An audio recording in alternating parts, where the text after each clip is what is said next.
vlog. So, natapos ko ng labhan kagabi yung mga shorts na DIY ko.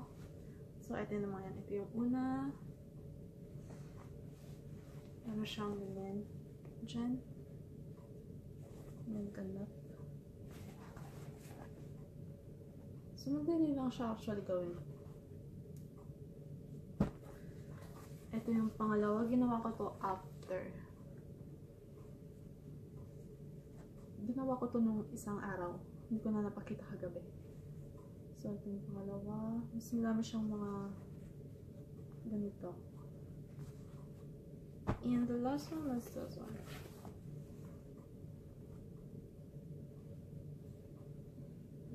So, yeah. Ito-try ko lang siya and then papakita ko siya sa inyo. Okay, so ito yung unang shorts. Sorry, yung tiyan ko. So, kita nyo meron siya mga ganyan. Diyan. Sobrang cute. Ganyan siya sa likod.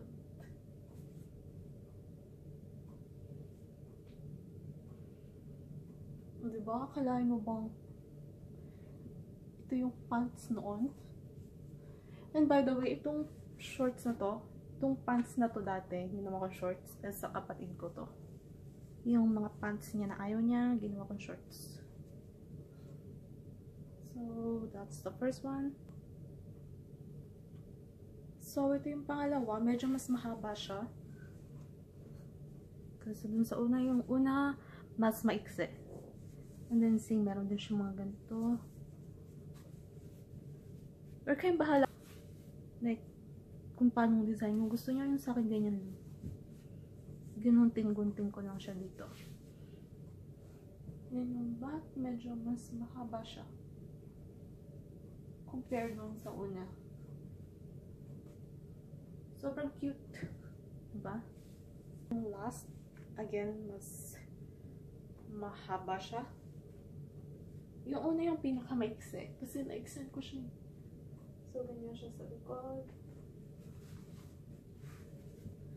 Yung ganito na siya sa harap. Pare-pareho lang ang ginawa ko. Nagyan ko lang siyang ganito. Pero ito mas, medyo mas malaki. Ganyan siya. Compare dun sa first two. So, yeah. Kung wala kang magawa, kung meron kang pants na like, ayaw mo na, i-DIY mo lang siya. Gawin mo siyang shorts.